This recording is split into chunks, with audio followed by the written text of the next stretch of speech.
হযরত আলী রাদিয়াল্লাহু তাআলা নূর কলিজার টুকরা ছেলে যার নাম হযরত হুসাইন, হযরত ফাতেমা রাদিয়াল্লাহু তাআলা আনহার আদরের দুলাল হযরত হুসাইন। হুসাইন এমন এক ব্যক্তির নাম, আল্লাহর রাসূল বলছেন আল্লাহ যাকে জান্নাতের যুবকদের লিডার বানিয়েছেন। একটু সুবহানাল্লাহ পড়বেন না?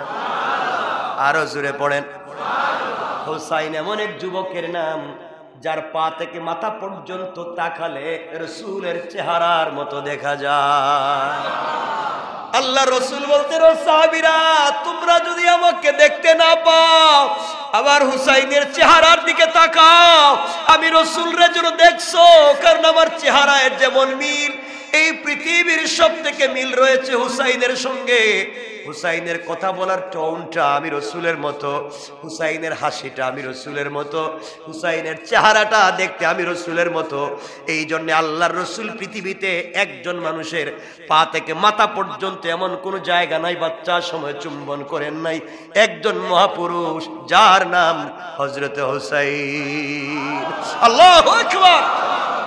হযরত হুসাইন রাসূল তাকে এত ভালোবাসেন। আমার বন্ধুগণ, কথাগুলো দিল দিয়া শুনেন। এই হুসাইন একদিন রাস্তায় বের হইছেন, ওমরের ছেলের সঙ্গে দেখা। কার ছেলে?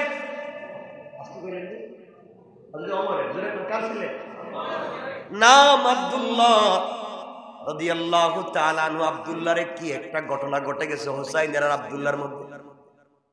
আব্দুল্লাহরে ডাক দিয়ে বলছেন, তুমি আমার সঙ্গে এত জোরে কথা বলো, তুমি তো গোলামের ঘরের গোলাম। কি কইছে? আর কিছু কয় না, গোলামের ঘরে গোলাম কইছে। আপনারা তো জানেন কে, তাই কই আপনারা গোলামের ঘরে গোলাম কইছে, কিন্তু এর পিছনে যুক্তি আছে। হযরত ওমর তখন খলিফা। ওমর কি তখন প্রেসিডেন্ট, অর্ধেক পৃথিবীর প্রেসিডেন্ট। আর তার ছেলেরে কইতেছে তুই তো গোলামের ছেলে। আল্লাহু আকবার বললেন না? আমরা হইলে তোর 14 গোষ্ঠীর ফাঁসি দিয়ে দিই, ঠিক না? 14 গোষ্ঠীর জিন্দেগি শেষ। হযরত ওমরের ছেলে চোখের পানি ছেড়ে বাবার কাছে কান্না করে ডাক দিয়া বলছে, আব্বা, রাস্তায় বাইরে ছিলাম, হযরত আলীর ছেলে হুসাইন আমারে গোলামের ঘরে গোলাম কয়। আব্বা হযরত আমিরুল মুমিনিন খলিফাতুল মুসলিমিন ওমর বলতেন, সত্যি নাকি? কো সত্যি। হযরত ওমর ছেলেটাকে হাতে নিলেন, ধরলেন, দৌড়াইয়া দৌড়াইয়া আলীর বাড়িতে গেলেন। দরজায় ডাক দিয়ে বলছেন, আলী ঘরে আছো? আলী বলছেন, খলিফাতুল মুসলিমিন, আপনি আমার ঘরে কেমনে না জানাই আসলেন? কয়, আমি এমনি আসি নাই, বিচার নিয়ে আইছি। আপনি আবার কি বিচার? আমার ছেলে বলছে তোমার ছেলে হুসাইন আমার ছেলেরে গোলামের ঘরের গোলাম কইছে। কত বড় কথা! হুসাইন রে ঘর থেকে ডাক দিলেন, বাবা তুমি এই কথা বলছো? আব্বা বলছি, মানে 100 বার সত্য আমি কইছি। আল্লাহু আকবার বললেন। ছেলেও মিথ্যা কথা কোন লোক না, কইছি আব্বা সত্য। কেন বললা? তুমি সরি বলো। আব্বা আমি কেন সরি বলবো, মানে আমি কেন মাফ চাইবো? আমি তো সত্য কথা কইছি। কইছি তো কইছি। আলীর ছেলে না? এমন সময় আব্দুল্লাহ ডাক দিয়া বলছে, আব্বা তুমি বাবা হিসাবে নয়, তুমি খলিফা, এই জন্য তোমার কাছে বিচার দিলাম। কেন আমারে গালি দিল? সাক্ষীও তো ঠিক আছে, হ্যাঁ নিজেও তো স্বীকার করছে, তুমি আমার বিচার করো। আল্লাহু আকবার বলেন। হযরত ওমর বলছেন, আলী আমি কি বিচার করব? তুমি কি বিচারে রাজি? আলী বলছেন, ভাই সত্যি বিচার করবো। করবো মানে আমার ছেলেকে গালি দিয়েছে, আমি বিচার করব না। আলী বলছেন, কুরাইশ বংশের নাতি রাসূল পাক বিশ্বনবীর কলিজার টুকরা নাতি হুসাইন গালি দিয়েছে, স্বীকার করেছে, তুমি বিচার করতে চাও, আমি রাজি। ওমর বলছেন, বিচারটা কিন্তু গোপনে হবে না, মদিনার মসজিদে পুরা মদিনার পাবলিকের সামনে হবে। না, এটা আল্লাহু আকবার কালকে কইেন, জুম্মার কালকে যখন জুম্মা থাকতো না তখন আল্লাহু আকবার কইেন। জোরে পড়েন না আল্লাহু আকবার। আলী চিন্তা করে, দেখছো কারবার, আমার ছেলে কিনে একটা বইলা ফলাইছে, বিচার করবো কই মসজিদে, তাও সারা মদিনার মানুষের সামনে। মানুষের মন তো আমার যাইবো মুখ দেখা মুখে। হযরত আলী হুসাইনকে বলছেন, বাবা তুমি কি এই কথা উড্ড করতে পারবা না? আব্বা মরে গেল কইছি, এটাই কইছি। আমার বন্ধুগণ, হযরতে আমার মসজিদে নামাজের আগে ঘোষণা করলেন একটা বিচার আছে। বিচারটা কিসের? আমার ছেলে আব্দুল্লাহকে গালি দিছে, আলীর ছেলে গোলামের ঘরে গোলাম বলে বিচার হবে। পুরা মসজিদ, পুরা মদিনার মধ্যে তিন পত নীরবতা। ওমর বলে কি, কার বিচার করবে এটা? এটা রাসূলের কলিজার টুকরা নাতি, এর বিচার যদি হয় কি আসমান জমিন ঠিক থাকবে নাকি? ওমর বলে থাকলেও বিচার হবে, না থাকলেও হবে। আল্লাহু আকবার বলেন না? বিচার তার জায়গায়, ইনসাফ তো ইনসাফ। পুরা মসজিদের মধ্যে মানুষ বসা। হযরতে আব্দুল্লাহ দাঁড়িয়ে বলছে, আব্বা আপনি বাবা হিসাবে নয়, আপনি রাষ্ট্রের খলিফা হিসাবে বিচার দিলাম। আলীর ছেলে হুসাইন আমার গোলামের ঘরে গোলাম কেন বলছে, বিচার করো। পুরা মদিনার মানুষ সাইলেন্ট, পিন পতন নীরবতা, কাঁদতেছে। আহারে ওমর কি বিচার করবে? ওমর দাঁড়াইয়া বলছেন, ও হুসাইন তুমি কি এই কথা বলছো? কোর্টে আজকে ব্যাখ্যা করো, ব্যাখ্যা দেওয়া লাগবে না। কথা বলেন, ব্যাখ্যা দেওয়া লাগে না? হযরতে আলী, হযরত হুসাইন দাঁড়িয়ে গেলেন, ডাক দিয়া বলছেন, এক নম্বর আপনি আল্লাহর গোলাম, আল্লাহর গোলাম আপনি, আমি জানি, আমি বিশ্বাস করি আপনি আল্লাহর গোলাম। আর আপনার ছেলে, আপনার এই জন্য বলছি গোলামের ঘরের গোলাম। আপনি আল্লাহর গোলাম এটা সত্য, আপনার ছেলেও গোলাম সত্য, এই জন্য গোলামের ঘরে গোলাম বলছি, এটা এক ব্যাখ্যা। আর সবথেকে বড় ব্যাখ্যা হলো আপনি তো আমার নানার গোলাম ছিলেন। কেমনে?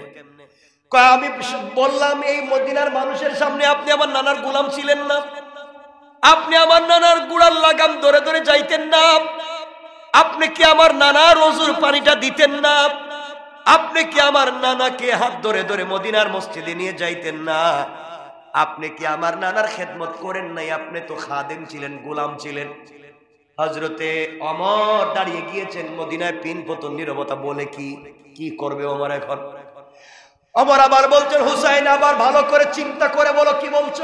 চিন্তা করে সাক্ষী দিয়ে এই হাজার হাজার মানুষের সামনে বললাম তুমি আল্লাহর রাসূলের গোলাম, এই জন্য তোমারে বলছি গোলামের ঘরের গোলাম। তোমার ছেলেরে বলছি আমি যা বলছি সত্য। ওমর বলছেন, একটা কাগজ নিয়ে আসো, কলম নিয়ে আসো, যা পাওয়া যায় নিয়ে আসো।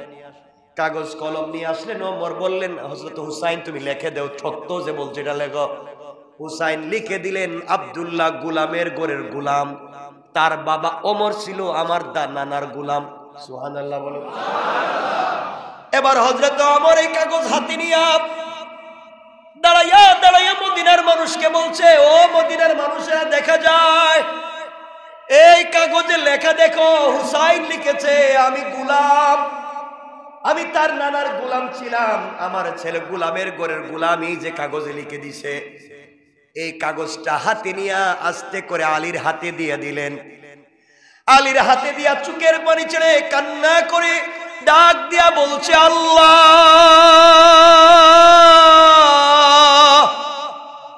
আলী, হাজার হাজার মানুষের সামনে আলীর হাতে এই কাগজ আমি উঠাইয়া দিলাম, আল্লাহ। হুসাইন আজকে হাজার হাজার মানুষের সামনে বলছে আমি গোলামের ঘরে গোলাম, আমি রাসূলের গোলাম ছিলাম, কাগজে লিখে দিয়েছে। আলী রে, ওই কাগজটা যত্নে রেখে দিবা, আমি মরে গেলে, আমি যখন কবরে আমাকে রেখে দিবা, আমার কাফনের বাজের ভিতরে হুসাইনের হাতের লেখা কাগজটা আমার কবরে রেখে দিবা। আল্লাহু আকবার বলেন। ও আলী, তোমার কাছে বলবার আর কিছু নাই ভাই। ও মদিনার মানুষেরা তোমরা সাক্ষী থাকো, হুসাইন সাক্ষী দিছে আমি তার নানার গোলাম ছিলাম। আল্লাহ, আমি আর কিছু চাই না। কিয়ামতের দিনে বিশ্ব নবী যদি আমার গোলাম বলে স্বীকার করে নে, আমার আর কিছু লাগবে না। তার নাতি তো কাগজে লিখে দিয়েছে, কবরের ভিতরে মিজান পুলসিরাতে কোন জায়গায় যদি বিপদে পড়ে যাই, প্রশ্নের জবাব দিতে না পারি, আলী পোস্টার রেখে দিবা, ওই কাগজ বের করে আল্লাহরে দেখাইয়া দিব, আল্লাহ আমি তো কোনো জিনিস জানি না, আমি গুনাহ করছি, অন্যায় করছি, আমি অপরাধী, এটা ঠিক, কিন্তু আমি তোমার বন্ধুর গোলাম ছিলাম। এই যে তার নাতি হুসাইন লিখে দিয়েছে আমি গোলাম, লাখ লাখ মানুষের সামনে বলেছে আমি গোলাম, তুমি কেমনে তোমার বন্ধুর গোলামরে জাহান্নামে দিবা? আল্লাহু আকবার বলেন। বলো না রব তুমি কেমনে জাহান্নামে দিবা? হুসাইন সাক্ষী দিয়েছে, মদিনার হাজার হাজার মানুষ শুনছে। আল্লাহ কিয়ামতের দিনে তুমি আমাকে বিপদে ফেলে দিও না। এরা ছিল কত ইনসাফওয়ালা, সুযোগ পাইলেই জান্নাতে যাওয়ার রাস্তাটা পরিষ্কার করে ফেলে, সুযোগ পাইলেই কথার ডনের ভিতরে জান্নাতে কেমনে যাওয়া যায়। এমন সময় মদিনার মানুষ কান্নায় ভেঙ্গে পড়েছে আর ডাক দিয়া বলছে, আল্লাহ হুসাইন আজকে ওমরের দুনিয়ায় থাকতে জান্নাতি বানাইয়া দিয়েছে, আজকে যদি ওমরকে জান্নাতি বানাইয়া দিল, আল্লাহ আজকে যদি ওমর না হইয়া আমাদেরকে হুসাইন বলতো আমরা গোলাম ছিলাম, আর কাগজে লিখে দিত, তার নানার সামনে কাগজ নিয়ে হাজির হয়ে যাইতাম। ওমর বলছে তোমরা সাক্ষীতা করে পৃথিবীতে কোন নেক আমল আমার নাই কবুল হওয়ার মতো, কিন্তু একটা কাগজ আছে জান্নাতে যাওয়ার। আল্লাহর রাসূল রাগ করলে দেখে দেব ইয়া রাসূলুল্লাহ, আপনার খিদমত করতে পারি নাই, যেইভাবে খিদমত করলে আপনি খুশি হবেন করতে পারি নাই, কিন্তু আপনার নাতি আমাকে লিখে দিয়েছে আমি আপনার গোলাম ছিলাম, আমার বিশ্বাস এমন সময় আমার রাসূল আমাকে একা ফেলে দিয়ে জান্নাতে যাবে না। সুবহানাল্লাহ, জোরে পড়েন। খলিফাতুল মুসলিমিন আমিরুল মুমিনিন হযরত ওমর ফারুক রাদিয়াল্লাহু তাআলা আনহুর ছেলে, যার নাম ছিল আব্দুর রহমান, যার পরিচিতির নাম শোনা যায় আবু শাহমা নামে, রাদিয়াল্লাহু তাআলা আনহু, যার নাম ছিল আব্দুর রহমান, মানুষ চিনে আবু শাহমা নামে। তিনি মিশরে বসবাস করতে লাগলেন। ওই সময় মিশরের গভর্নর ছিলেন আমর ইবনুল আস রাদিয়াল্লাহু তাআলা আনহু। কথাগুলা ভালো করে শুনবেন, বিভিন্ন ভাবে বর্ণনা পাওয়া যায়। হযরতে আবু শাহমা রাদিয়াল্লাহু তাআলা আনহু তিনি একদিন নাবিজ পান করে ফেলছেন। নাবিজ বলা হয় আগের দিন সন্ধ্যার সময় তাজা তাজা পাকা পাকা খেজুর গোলা দুধের মধ্যে রেখে দেয়, পরের দিন সকালবেলা পান করে দুধগুলা, এই খেজুরের রস টেনে টেনে দুধগুলা লাল হয়ে যায়। এগুলা খেতে বড় দামি, এগুলা খেতে বড় ভালো লাগে, এটা গুনাহ নয়, এটা উত্তম। আগের দিন যদি পাকা তাজা তাজা খেজুর আপনি দুধের মধ্যে ভিজাইয়া পরের দিন সকালবেলা খান, আপনি বডিতে এমন শক্তি পাবেন যা 50 লাখ টাকার অ্যান্টিবায়োটিক খাওয়ার পরে ওই শক্তি পাবেন না। কিন্তু আল্লাহ রসুলের বিধান হলো যদি খেতেই হয় আগের দিন ভিজাইয়া পরের দিন সকালেই খাওয়া লাগবে, দেরি করা যাবে না। একদিন যদি দেরি হয়ে যায়, 2 দিন যদি দেরি হয়ে যায়, মাতলামি চলে আসতে পারে, এর ভিতরে সুক্কার চলে আসতে পারে, নেশা চলে আসতে পারে। আল্লাহর রাসূল নিষেধ করেছেন, এরপরে কিন্তু খাওয়া যাবে না, ওই সময় খেতে হবে। আমর ইবনুল আস রাদিয়াল্লাহু তাআলা আনহু মিশরের গভর্নর। এমন সময় আবু শাহমা তিনি ওটা খেয়েছেন, হালকা মাতলামি হয়েছে। আমর ইবনুল আস জানতে পারলেন, তিনি তাকে 40টা বেত দিলেন। কতটা বেত? কথা বলেন। এই গোটা দুনিয়ার অর্ধেকের খলিফা, এই গোটা দুনিয়ার অর্ধেকের বাদশাহ হযরত ওমরের ছেলে, তাকেও তিনি 40টা বেত্রাঘাত লাগাইয়া দিলেন।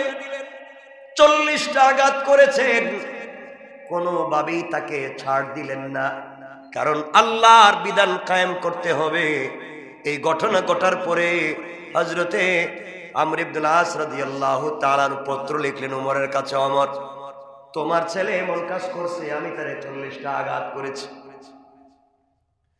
হযরত ওমর এই পত্র পাওয়ার পরে গরম হয়ে গেলেন। তিনি আবার চিঠি পাঠাইয়া দিলেন, দূত পাঠাইয়া দিলেন, যাও আমর ইবনুল আসকে জানাইয়া দিবা আমার ছেলে আবু শাহমাকে যেন মদিনায় ডেকে পাঠাইয়া দেয়, আমি বাবা দেখব সন্তান কি করেছে। মনে রাখবেন, হযরত আমর ইবনুল আস গভর্নর, তিনি একজন ডিসি, তিনি বিচার করে দিয়েছেন। ওমরে ফারুকের দরবারে হযরতে আবু শামা হাজির হয়ে গেলেন। হযরত ওমর জানতে পারলেন ছেলের মুখের মধ্যে দুর্গন্ধ হয়েছে। ডাক দিয়া বললেন, তুমি কি খেয়েছো? সন্তান বলছে, বাবা কসম করে বলি আমি মদ পান করি নাই, আমি শুধুমাত্র নাবিজ খেয়েছি, নাবিজ পান করছি, আগের দিন ভিজাইয়া পরের দিন খাইছি।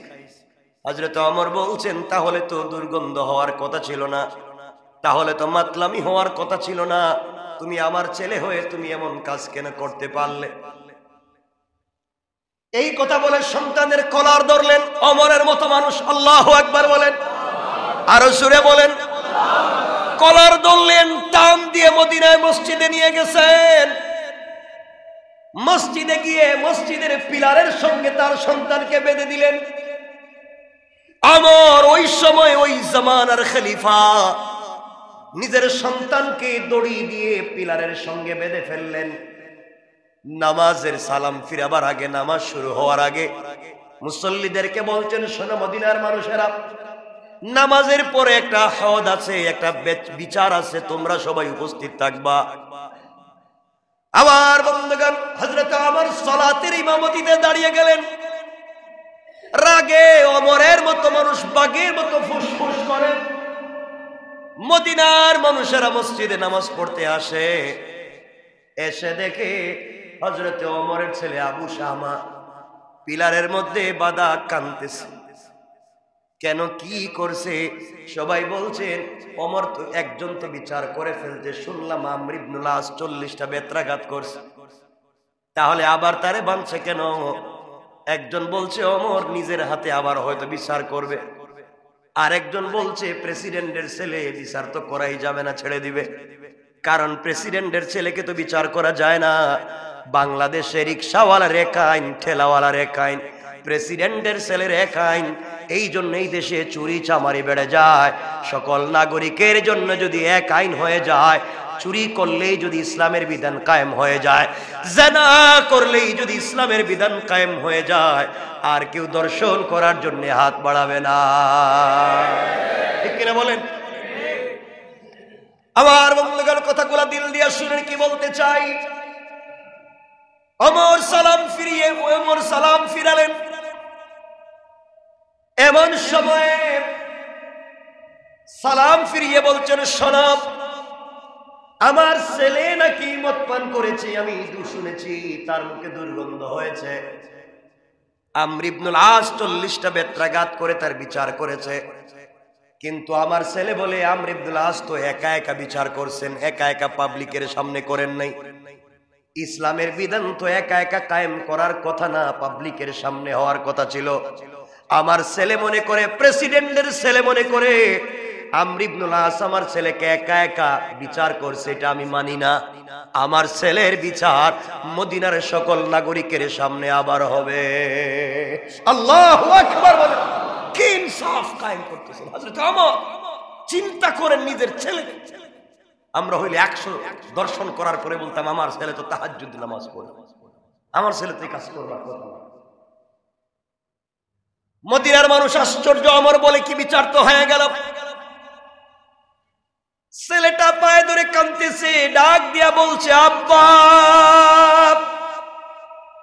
কসম করে বলি আমি কিন্তু মদ পান করি নাই।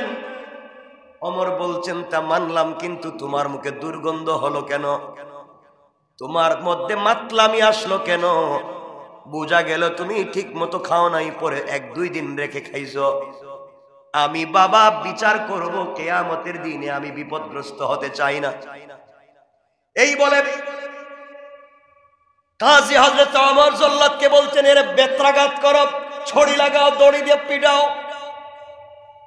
হযরত ওমরের সামনে, মদিনার মানুষের সামনে প্রেসিডেন্টের ছেলের বিচার হচ্ছে। 1-2 করে 3টা আঘাত করা হয়েছে। হযরত ওমর ধাক্কা দিয়ে জল্লাদকে ফেলে দিলেন, বলছেন, আমার কাছে দে। প্রেসিডেন্টের ছেলে মনে করে, মনে হয় আস্তে আস্তে তুই মারতেছিস, এমন হবে না। এই বলে এই সময়কার দুনিয়ার সব থেকে শক্তিশালী ক্ষমতাধর পায়লওয়ান হযরত ওমর তার হাতে বেতটা নিয়া নিজের হাতে ছেলেকে আঘাত করতে শুরু করেছে। আল্লাহু আকবার! কি বিধান! তিনি বলতেন, আগে আমর ইবনে আস 40টা মারছে, ওগুলা বাতিল, তুমি আরো 3টা মারছো, ওগুলা বাতিল, তোমার 3টায় একটা হয়েছে, আমি 2 থেকে শুরু করলাম। চিন্তা করছেন নি কিছু? বিচার করতেছে কে? আসতে বলবেন না কে? কার বিচার করে? নিজের ছেলের বিচার। চিন্তা করতে করতে 10টা বেত্রাঘাত করেছেন, ফিনকি দিয়ে বডি থেকে রক্ত পড়তেছে, সুপ সুপ করে কাপড়গুলা রক্তে ভরে গিয়েছে। একটু ঘঙ্গানির আওয়াজ করে সন্তান বলছে, আব্বা আপনি আমাকে ছেড়ে দেন, আর মারবেন না, আমি মরে যাব, আর মারবেন না। ওমর বলছেন, তুমি মরে গেলেও আমার আপত্তি নাই, কারণ ইসলামের বিধান দিয়েছেন আল্লাহ, কে মরলো কে বাঁচলো ওইটা আমার ছেলেও কিনা আমি জানতে চাই না, আমি আল্লাহর বিধান জমিনে কায়েম করতে চাই। আল্লাহু আকবার! কি মান, কি ইনসাফ কায়েম! হাই সময়ে হযরতে উমর ফারুক রাদিয়াল্লাহু তাআলা আনহুর স্ত্রী দৌড়ায়া দৌড়ায়া স্বামীর পায়ে ধরে বলছেন, স্বামী আমার, আমার ছেলেটা মরে যায়, আর আপনি আঘাত করবেন না, মরে যাবে। আমি একটা বেতের বদলা আমি একটা উট আল্লাহর রাস্তায় দান করব। যতগুলা বেত্রাঘাত বাকি আছে প্রত্যেকটার বদলে একটা উট আল্লাহর রাস্তায় দিব। এরপরেও আমার ছেলেটাকে আপনি ছেড়ে দেন। ওমর স্ত্রীকে ঝাড়ি দিয়া ফেলে দিয়া ডাক দিয়া বলতেন, ওরে নিয়ে যাও বাড়িতে। এই বলে সিজদায় পড়ে আল্লাহকে ডাক দিয়া বলছেন, আল্লাহ আমার ছেলে হওয়ার কারণে আমি কিন্তু কমতি করি নাই, বেইনসাফি করি নাই, কিয়ামতের দিনে তুমি আমাকে অপরাধী বানাইয়া আল্লাহর রাসূলের সামনে দাঁড় করাইয়া দিও না। 3টা বর্ণনা পাওয়া যায়, সংক্ষেপ করে আমরা সামনের দিকে নিয়ে যেতে চাই। কিছু বেত্রাঘাত করবার পরে 20টা 30টা বাকি রয়েছে। হযরতে ওমরের ছেলে আবু শাহমা ইন্তেকাল করেছে। বাবা এমন আঘাত করেছে সন্তানকে, সন্তান জায়গায় মরে গিয়েছে। হযরত ওমর তখন তরতর করে বাঘের মতো কাঁপে, পাবলিককে ডাক দিয়ে বলছেন, ওকে নিয়ে যাও, গোসল করাও। গোসল করানো হলো, কাফন দেওয়া হলো, জানাজার নামাজ হলো। তাকে কবরের ভিতরে হযরত ওমর নিজের হাতে রেখে দিলেন। কবরের মধ্যে নিজের হাতে রেখে দিয়া বেত আবার হাতে নিছেন। আল্লাহু আকবার বলেন, আরো জোরে বলেন। আবার বেত হাতে নিছে, বেত হাতে নিয়া কবরের উপরে একটা একটা করে আঘাত করে, 1 2 করে কবরের মাটির উপর আঘাত করে, আঘাত করে করে যখন পূর্ণাঙ্গ হজ শেষ হয়ে গিয়েছে, সিজদায় পড়ে কান্না করে ডাক দিয়ে বলছে, আল্লাহ আল্লাহ, মরে যাওয়ার পরও তো আমি বেত্রাঘাত বন্ধ করি নাই। আয় আল্লাহ, আমি তার কবরের উপরেও আঘাত করছি, মরে গিয়েছে মনে করে আমি তোমার বিধানকে বন্ধ করে দেই নাই। আল্লাহ, কিয়ামতের দিনে ওমরকে বেইনসাফির আদালতে দাঁড় করাইয়া দিও না। আমার বন্ধুগণ, চোখের পানি ছেড়ে ছেড়ে ওমর কান্দে, আর সন্তানকে এভাবে আঘাত করে মেরে ফেললেন। এটা এক বর্ণনা। আরেক বর্ণনায় পাওয়া যায়, হযরতে আবু শাহমাকে তার বাবা এত আঘাত করলেন, তিনি অসুস্থ হয়ে গেলেন। অসুস্থ হয়ে যাওয়ার পরে তিনি স্বাভাবিক 1 মাস পরে ইন্তেকাল করলেন। 1 মাস পর্যন্ত বেঁচে ছিলেন। অনেকগুলা বর্ণনা আছে, আমরা যে কথা শুধু বুঝাতে চাই কখন তিনি মরলেন, কি করলেন, এটা নয়। হযরতে ওমর আমর ইবনুল আস বিচার করবার পরেও তিনি মানলেন না। আমি প্রেসিডেন্টের ছেলে বলে তুমি গোপনে বিচার করছো, মানি না, আমার ছেলের বিচার পাবলিকের সামনে হবে। এই জন্য ওমর আবার নিজের হাতে বিচার করে সমাজে জানাইয়া দিলেন, ইসলামের বিধান সকলের জন্য সমান, কে সুইপার, কে রিকশাওয়ালা, কে বেনওয়ালা, কে রাষ্ট্রপতি, সমান।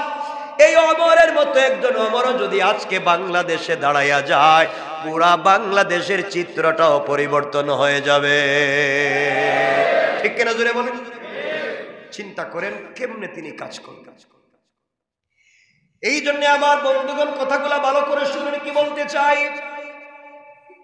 কথা মনে পড়ে গিয়েছে, আপনাদেরকে জানাইয়া দেই।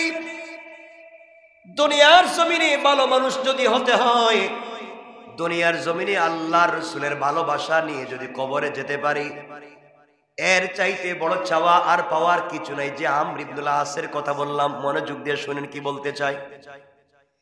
এই হযরতে আমর ইবনুল আস রাদিয়াল্লাহু তাআলা আনহু তখন মিশরের গভর্নর, মিশরকে তিনি আক্রমণ করলেন। মিশরের গভর্নর হওয়ার আগে মিশরকে ইসলামের দিন কায়েম করার জন্য মিশরে পৌঁছে গেলেন।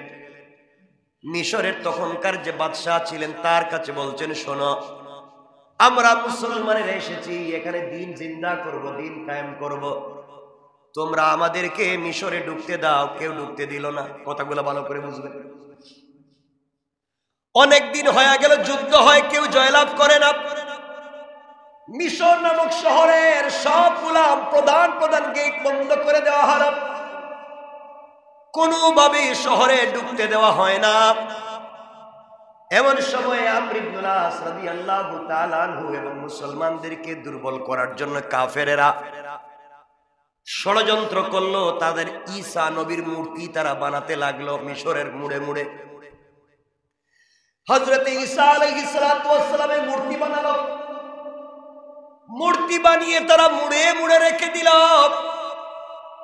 তাদের বড় বড় পাদ্রী সিদ্ধান্ত নিয়েছে, আমরা গভীর রজনীতে আমাদের নবীর মূর্তির নাক ভেঙে দিব, পা ভেঙে দিব, হাত ভেঙে দিব। ওগুলা ভেঙে দিয়া আমরা দোষ দিব মুসলমানরা এগুলা করছে। সুতরাং আমরা তো মুসলমানদের সঙ্গে যুদ্ধ করে পারবো না, বুদ্ধিভিত্তিক আন্দোলন করা লাগবে। আমরা বলবো, তোমরা আমাদের নবীর নাক ভাঙছো, হাত ভাঙছো, পা ভাঙছো, আমরা তোমাদের বিরুদ্ধে যুদ্ধ করতে চাই না। আমরা তোমাদের নবী মুহাম্মদের মূর্তি বানাবো, আর এইভাবে আমরা মূর্তির নাক ভাঙবো। পড়েন নাউজুবিল্লাহ। তারা চিন্তা করলো মুসলমানদেরকে দুর্বল করা যাবে না, একটাই পদ্ধতি, তাদের নবীর মূর্তি বানিয়ে যদি নাক ভাঙতে যায় তখনই তারা দুর্বল হয়ে যাবে, আর যুদ্ধ করবে না। যেই কথা সেই কাজ। গভীর রজনীতে তাদের বড় বড় পাদ্রীরা তাদের নবী ঈসা নবীর মূর্তির নাকগুলা ভেঙে ফেললো, হাত পা ভেঙে ফেললো। সকালবেলা ঘোষণা করলো, এটা মুসলমানদের কাজ, এগুলা মুসলমানরা এত বড় দুর্ঘটনা ঘটিয়েছে, এত বড় অন্যায় মুসলমানরা করেছে। এগুলা বলবার পরে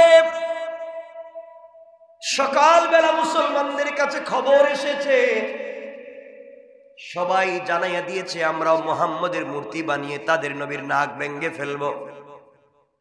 আমর ইবনুল আস দাঁড়িয়ে বলছেন, না না, খবরদার, আমার একজন সৈন্যবাহিনী মুসলমানরা কোন নবীর নাক ভাঙতে পারে নাই, মূর্তি ভাঙতে পারে নাই, এগুলা কোন মুসলমানরা করে নাই, তোমরা নিজেরাই হয়তো করে আমাদের উপরে দোষ চাপাচ্ছ। কোনোভাবেই যখন তারা মানে না, পুরা দেশের মানুষ একত্রিত, কোনোভাবেই যখন তারা কথা রাখে না, কথা মানে না, আমাদের কলেজার টুকরা প্রিয় নবীর মূর্তি বানাবে, নাক ভেঙে ফেলবে, এটাই তারা করতে চায়।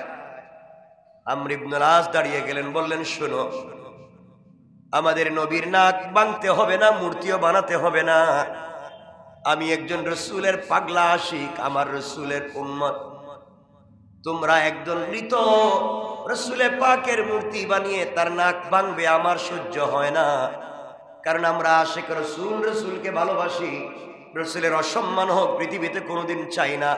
তার চাইতে আমি হলাম মুসলমানদের সেনাপতি। তোমরা চাইলে এর বদলা আমার নিজের নাকটা তোমরা কেটে নিতে পারো। আল্লাহু আকবার। তোমরা চাইলে আমার তাজা নাকটা কেটে নিতে পারো, এরপরও নবীজির মূর্তি বানাতে দিব না, এরপরও নবীজির মূর্তি বানিয়ে নাক ভাঙতে দিব না। সবাই কথা মেনে নিয়েছে। পরের দিন সকালবেলা স্টেজ করা হয়েছে, হাজার হাজার মানুষ হাজির। মুসলমান শিবিরে কান্নার রোল পড়ে গেছে, সবাই সিজদায় পড়ে আল্লাহকে ডাক দিয়া বলছে, আল্লাহ আমাদের লিডার, আমাদের সেনাপতি আমর ইবনুল আসের নাক যদি কাটা যায়, মুসলমান সৈন্যবাহিনী যুদ্ধের ময়দানে দুর্বল হয়ে যাবে, আর তারা যুদ্ধ করতে পারবে না, যুদ্ধেও জয়লাভ করতে পারবে না। আয় আল্লাহ তাআলা, এমন বিপদ থেকে আমাদেরকে বাঁচাও। আমর ইবনুল আস কেন এমন সিদ্ধান্ত নিলেন? আমর ইবনুল আস চোখের পানি ছেড়ে সিজদায় পড়ে কান্না করে ডাক দিয়া বলেছে, আল্লাহ, পৃথিবীতে আল্লাহ রসুলকে নিজের মতো করে ভালোবাসতে পারি নাই, নবীজিকে নিজের জীবন দিয়ে ভালোবাসা প্রদর্শন করতে পারলাম না। আয় আল্লাহ, আমি আমর ইবনুল আসের সামনে দিয়া কত সাহাবী শহীদ হয়ে গেলেন, আমার যে কপালে শাহাদত নাই।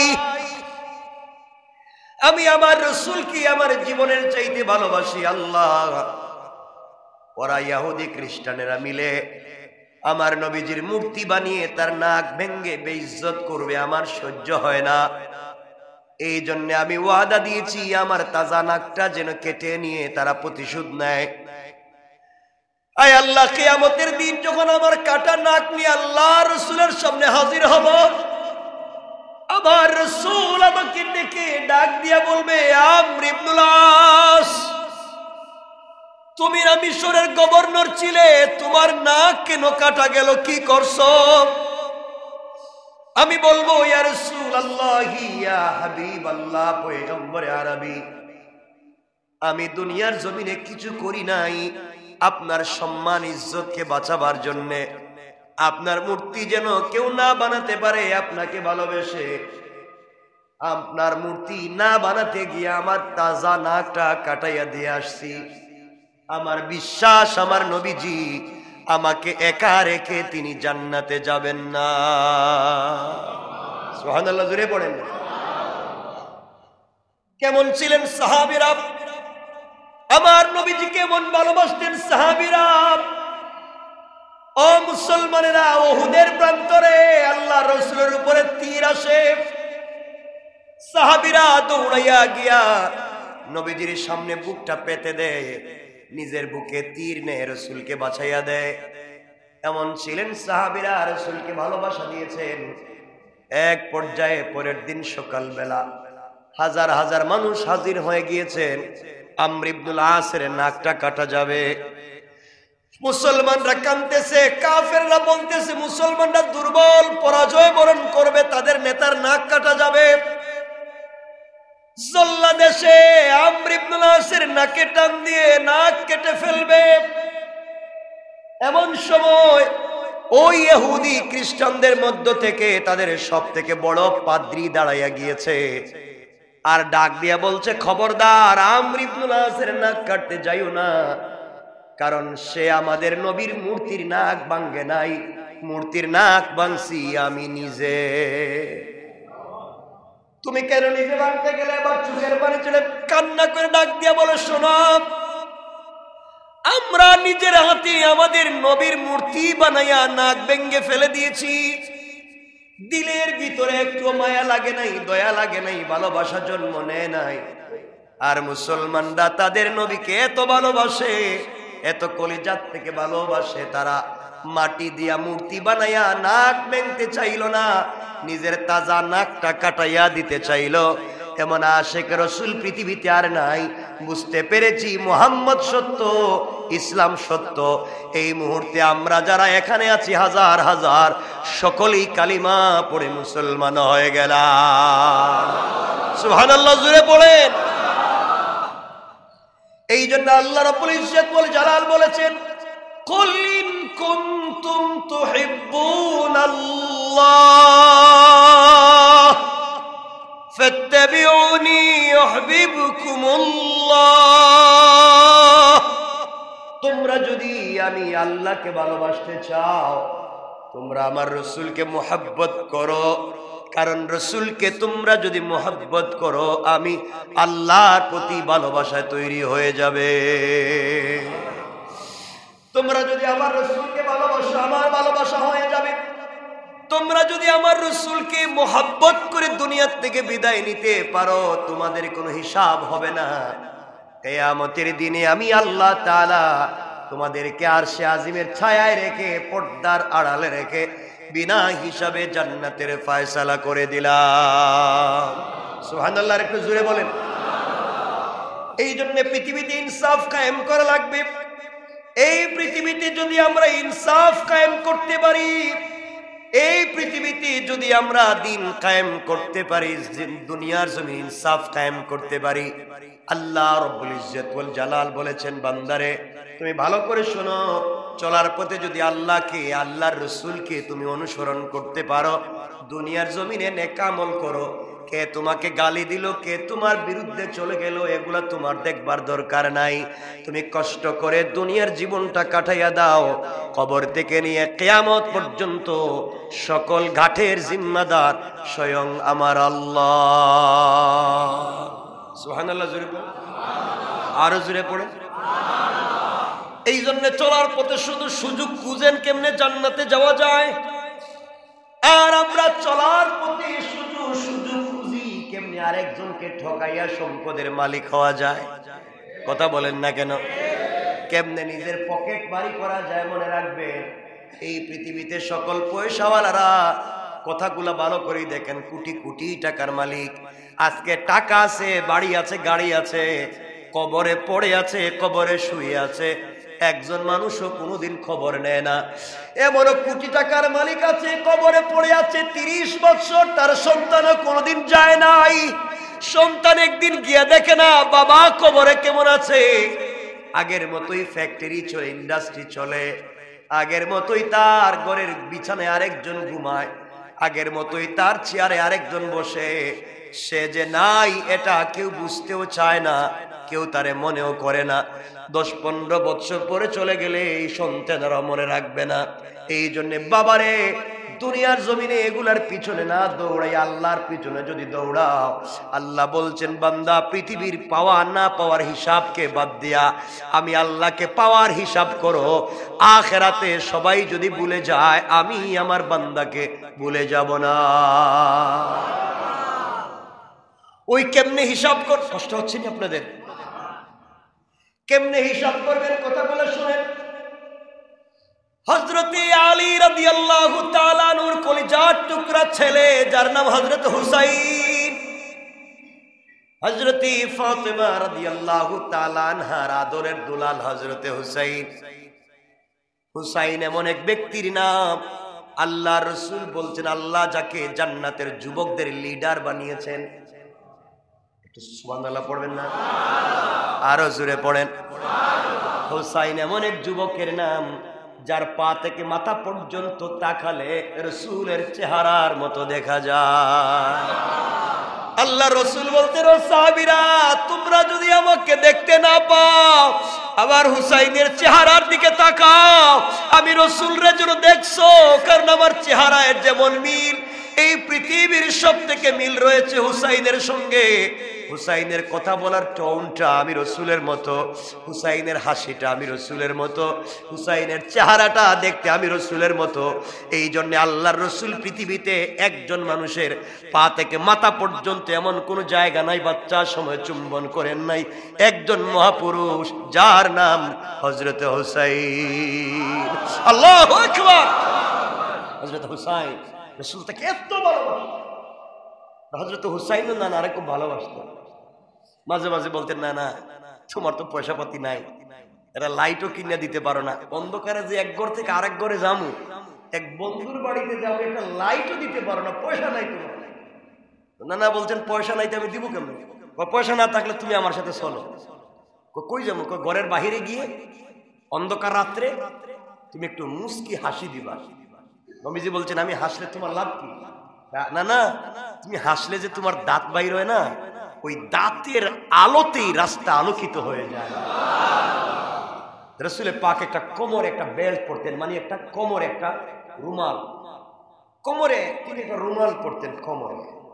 যুদ্ধের ময়দানে রাসূল ইন্তেকালের আগে এটা হযরত হুসাইনকে দিয়েছিলেন। সুবহানাল্লাহ বলেন না? যে আমি নানা তোমারে দিলাম।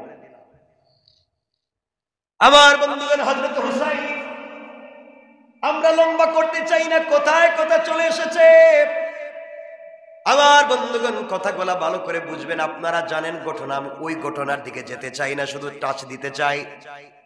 নানার কাছে গিয়ে বলছে, নানা সকল ছেলেরাই তো ঘোড়া দৌড়ায়, আমাদের যে ঘোড়া নাই, তুমি আমাদেরকে ঘোড়া কিনে দিতে পারলা না, কেমন নানা হইলা? সবার কথা শোনো, আমাদের কথা শোনো না। আল্লাহ রসুল বলছেন, নানা আজকে তোমাদেরকে পৃথিবীর দামি ঘোড়া চড়াবো। সুবহানাল্লাহ বলেন। এই বলে আল্লাহর রাসূল নিজে ঘোড়ার মতো হয়ে হাত পা লম্বা করে ঘোড়ার মতো হয়ে পড়লেন। হযরত হুসাইনকে বলছেন, নানা তুমি আমার পিঠে উঠো। কয় পিঠে তো উঠলাম। কয় নানা এখন তো ঘোড়ার তো লাগাম লাগবে, তোমার যে লাগাম নাই। আল্লাহর নবী বলছেন, হুসাইন রে, আমার মাথায় যে লম্বা চুল আছে, ওই চুলগুলাকে টান দিবা, তোমার ঘোড়াও লাগামের মতো টান দিলে দৌড়াবে। সুবহানাল্লাহ জোরে পড়ে। চিন্তা করছেন, নানার চুল ধরে টান দে, রাসূল জান। কয় নানা ঘোড়া তো ভালো আছে। হযরত হুসাইন ডাক দিয়া বলছে, ওমরে ফারুক ঢুকে চোখের বাড়ি ছেড়ে কান্নায় ভেঙে পড়ে, হুসাইন খবরদার, কি করছো তুমি? আল্লাহ রসুল রে ঘোড়া বানাইয়া পিঠে বসে রয়েছে। অমরকে বলছেন, খবরদার আপনি কথা বলবেন না, এটা আমার পৃথিবীর সব থেকে দামি ঘোড়া, এর মতো দামি ঘোড়া পৃথিবীতে আর নাই। আল্লাহ রসুল নিজ থেকে বলছেন, আমার কথা বইল না, আমার হুসাইনকে চড়তে দাও। আসমানের উপর থেকে আল্লাহ এগুলা দেখে দেখে মুসকে মুসকে হাসে। কি ভালোবাসা! এগুলা বলতে তো, যদি বলতে যাই ডিপলি, আপনার তো হার্ট অ্যাটাক করে। আমার বন্ধুগণ, কথাগুলা দিল দিয়া শুনেন। এই হুসাইন একদিন রাস্তায় বের হইছেন, ওমরের ছেলের সঙ্গে দেখা। কার ছেলে?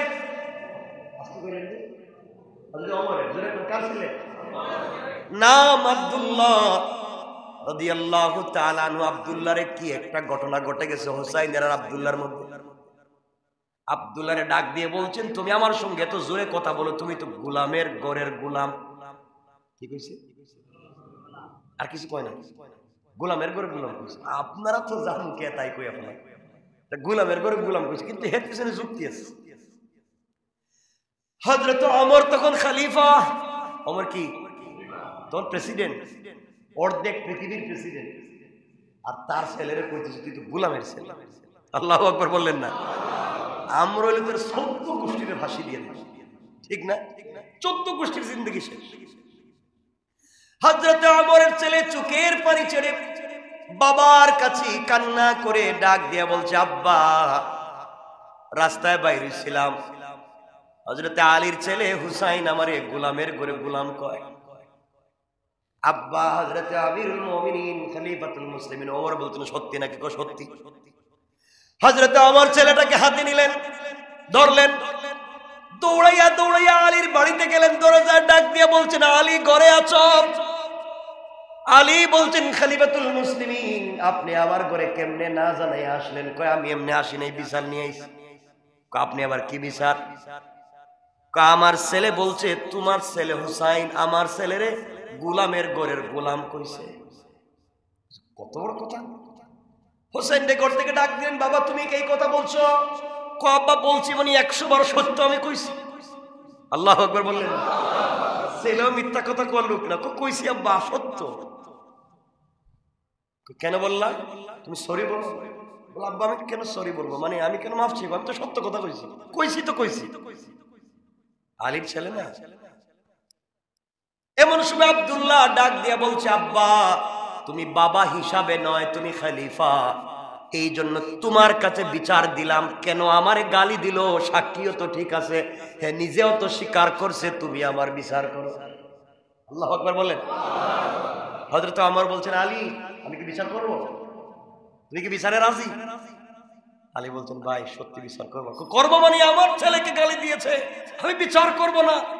আলী বলছেন, কুরাইশ বংশের নাতি রাসূলে পাক বিশ্বনবীর কলিজার টুকরা নাতি হুসাইন গালি দিয়েছে, স্বীকার করেছে, তুমি বিচার করতে চাও, আমি রাজি। ওমর বলছেন, বিচারটা কিন্তু গোপনে হবে না, মদিনার মসজিদে পুরা মদিনার পাবলিকের সামনে হবে।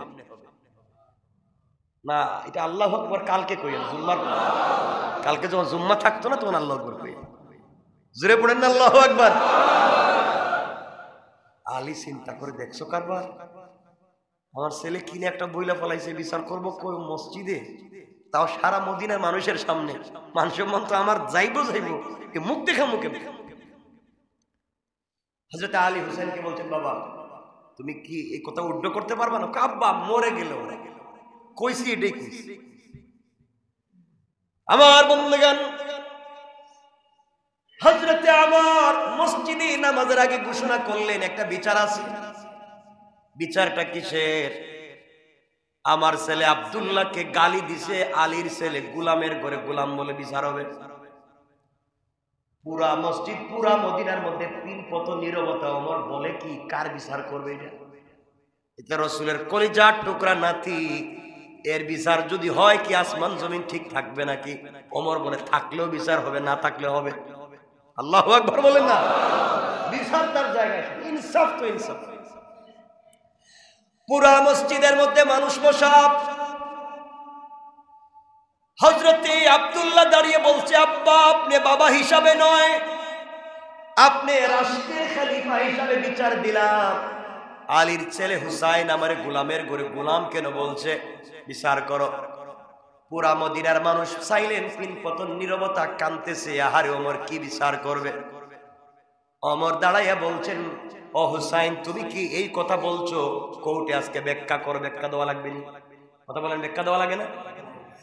হযরতে আলী, হযরত হুসাইন দাঁড়িয়ে গেলেন, ডাক দিয়া বলছেন, এক নম্বর আপনি আল্লাহর গোলাম, আল্লাহর গোলাম আপনি, আমি জানি, আমি বিশ্বাস করি আপনি আল্লাহর গোলাম। আর আপনার ছেলে, আপনার এই জন্য বলছি গোলামের ঘরের গোলাম। আপনি আল্লাহর গোলাম এটা সত্য, আপনার ছেলেও গোলাম সত্য, এই জন্য গোলামের ঘরে গোলাম বলছি, এটা এক ব্যাখ্যা। আর সবথেকে বড় ব্যাখ্যা হলো, আপনি তো আমার নানার গোলাম ছিলেন। কেমনে? আমি বললাম এই মদিনার মানুষের সামনে আপনি আমার নানার গোলাম ছিলেন না, আপনি আমার নানার গুড়ার লাগাম ধরে ধরে যাইতেন না, আপনি কি আমার নানার ওযুর পানিটা দিতেন না, আপনি কি আমার নানাকে হাত ধরে ধরে মদিনার মসজিদে নিয়ে যাইতেন না, আপনি কি আমার নানার খেদমত করেন নাই? আপনি তো খাদেম ছিলেন, গোলাম ছিলেন। হযরতে ওমর দাঁড়িয়ে গিয়েছেন মদিনায়, পিন পতন নীরবতা। বলে কি করবে ওমর এখন? ওমর আবার বলছেন, হুসাইন আবার ভালো করে চিন্তা করে বলো কি বলছো। চিন্তা করে সাক্ষী দিয়ে এই হাজার হাজার মানুষের সামনে বললাম তুমি আল্লাহর রাসূলের গোলাম, এই জন্য তোমারে বলছি গোলামের ঘরের গোলাম। তোমার ছেলেরে বলছি আমি যা বলছি সত্য। ওমর বলছেন, একটা কাগজ নিয়ে আসো, কলম নিয়ে আসো, যা পাওয়া যায় নিয়ে আসো। কাগজ কলম নিয়ে আসলেন। ওমর বললেন, হযরত হুসাইন তুমি লিখে দাও, সত্য যে বলছে এটা লেখো। হুসাইন লিখে দিলেন, আব্দুল্লাহ গোলামের ঘরের গোলাম, তার বাবা ওমর ছিল আমার নানার গোলাম। সুবহানাল্লাহ বলো। এবার হযরত ওমর এই কাগজ হাতে নিয়ে দাঁড়াইয়া দাঁড়াইয়া মদিনার মানুষকে বলছে, ও মদিনার মানুষেরা দেখা যায় এই কাগজে লেখা দেখো, হুসাইন লিখেছে আমি গোলাম, আমি তার নানার গোলাম ছিলাম, আমার ছেলে গোলামের ঘরের গোলাম। এই যে কাগজে লিখে দিছে, এই কাগজটা হাতে নিয়ে আস্তে করে আলীর হাতে দিয়ে দিলেন। আলীর হাতে দিয়া চোখের পানি ছেড়ে কান্না করে ডাক দিয়া বলছে, আল্লাহ।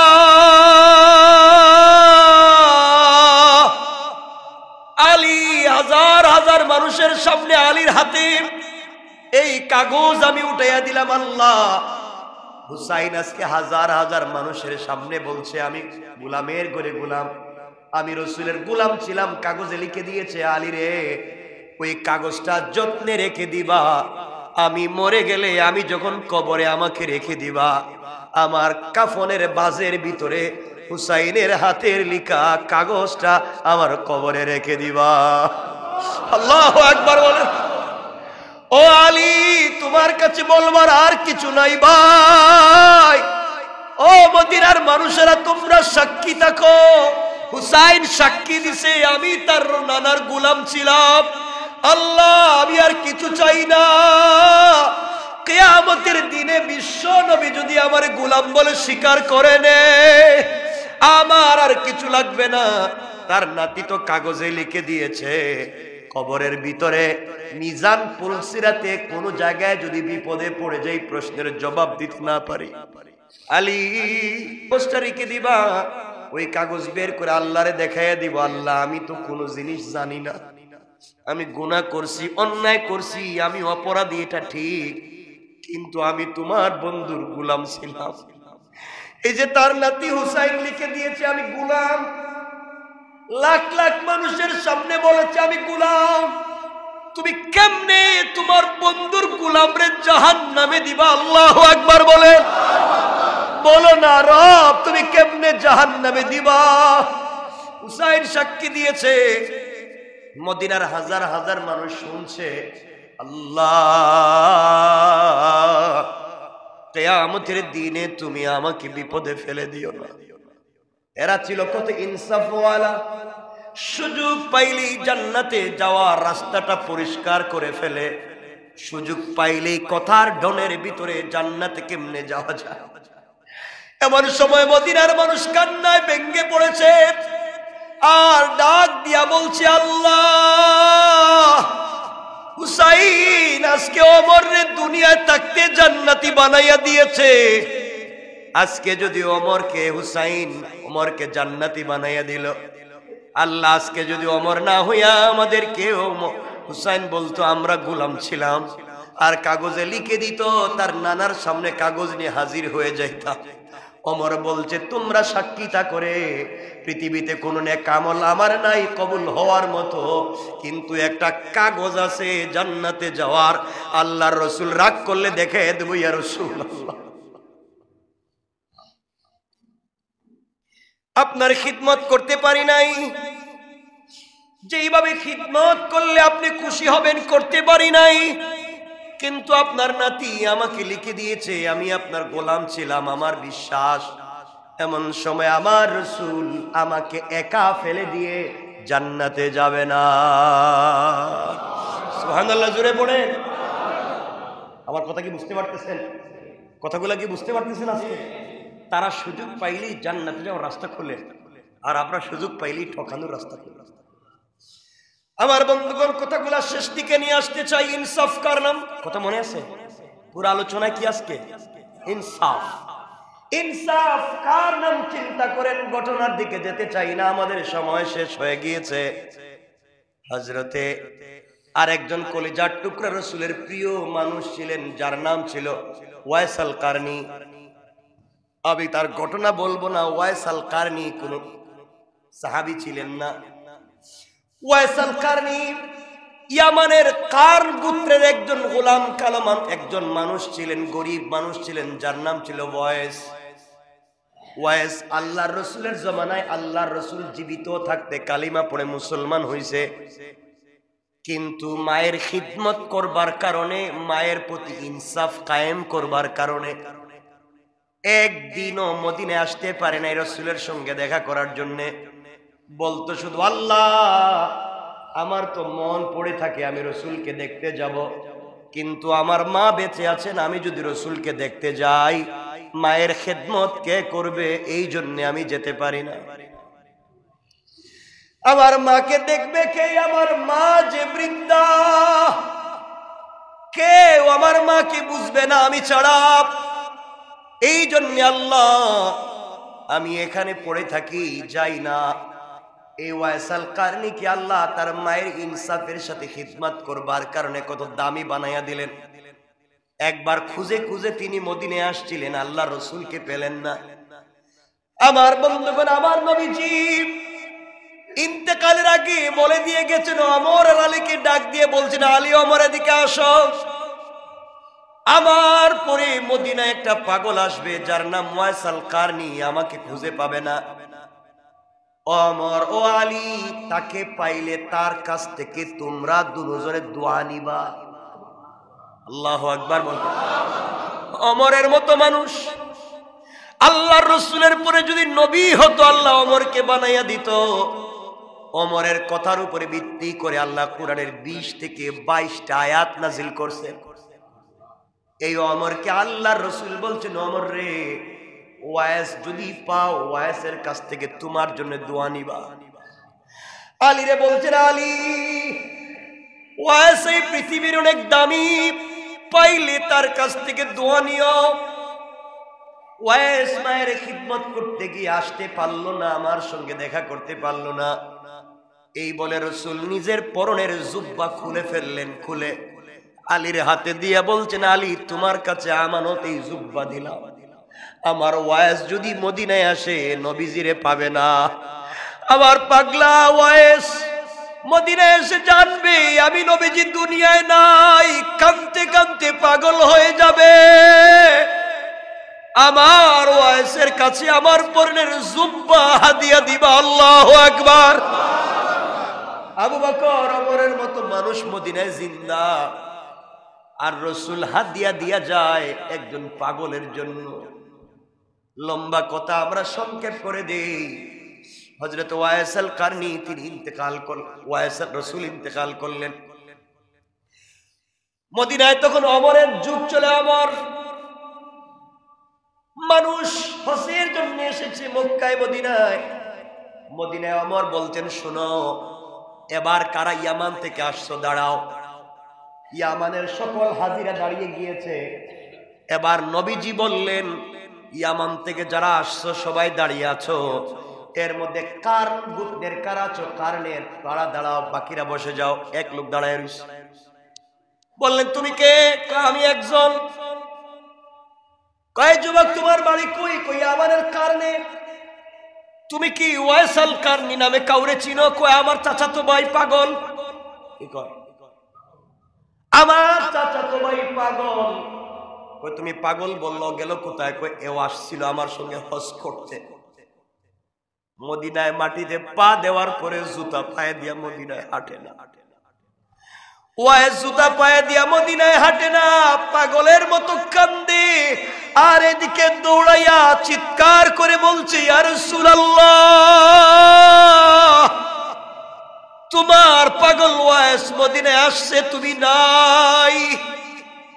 এই বলে ওদিকে পাগলের মতো দৌড়াইয়া চলে গিয়েছে, আর কিছু জানি না।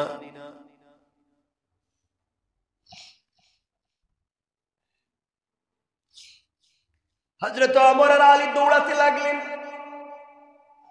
দুজন দৌড়াতে দৌড়াতে কিছু দূর গিয়া দেখেন একটা পাগলের মতো মাটির মধ্যে পড়ে কাঁদতেছে। মাটির মধ্যে গড়াগড়ি করে কান্না করে ডাক দিয়া বলছে, আল্লাহ,